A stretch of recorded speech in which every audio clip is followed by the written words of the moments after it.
When all the leaves are withered in any season, you are the only tree that remains green and blooming. No? You may be suffering. This is very a good message na you may be suffering, but you can still be a blessing to others. Kaya nagagawa ba natin yon, no? Even we are suffering, but you still try to be a blessing sa ibang tao.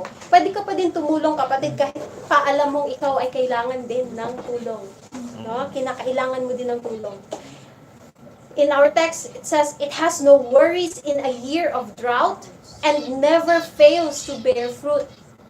Now, despite the fact that you need help too, but you put your trust in the Lord that He will provide. Willing ka i-comfort or supportahan si kapatid kahit ikaw ay mismo may pinagdadaanan din. But you are confident that God is working behind. You are blessed. Mapalad ka. Yun ang sabi sa Bible. If your life started with tragedy and grief, return it with loyalty to God. Return it with honor kahit pa nagsasuffer ka. Return it with doing the right thing. Magsipag ka pa gaya ni Ruth. Dumaan ka sa tamang proseso. And definitely, your story will end with provisions and blessings. Sabi sa 1 Peter chapter 5, verse 6 to 7, humble yourselves, therefore, under God's mighty hand, that He may lift you up in due time. Cast all, not some, of your anxiety. Cast all your anxiety on Him because He cares for you. If you see yourself in the life of Ruth and Naomi, if you are discouraged right now, and you might have said to yourself, hindi ata ako pinapansin ng Lord.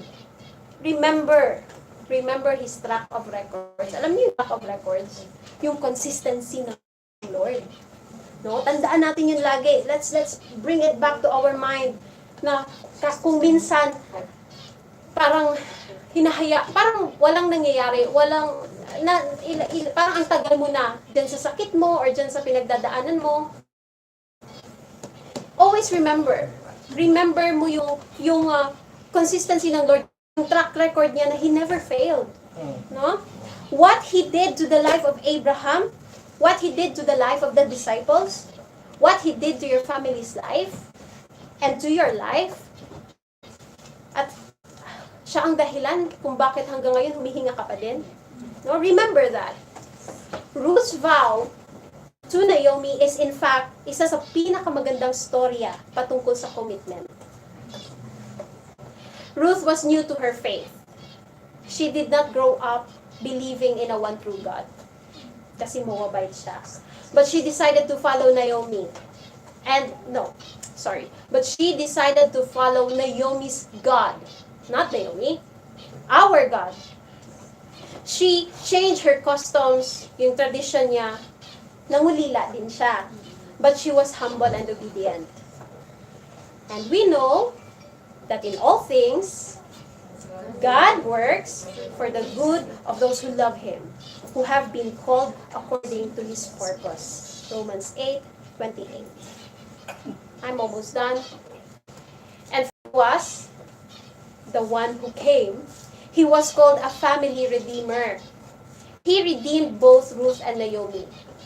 He became family. He was part of the family and He provided for the two women.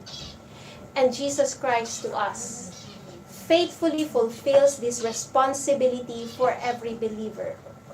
Jesus is able to pay the price. And Jesus is willing to redeem us all, mankind. If we are faithful and devoted to God, it will affect generations to come. Kung gusto mo yung mga magiging apo mo ay mabless, gumawa ka ng tama. Kung wala kang pakialam sa magiging mga apo mo, bahala ka. Gawin mo ang gusto mo. No? As much as possible, I want to be a good person for real. no? And for Ian's daughters at sa mga magiging apo niya, no?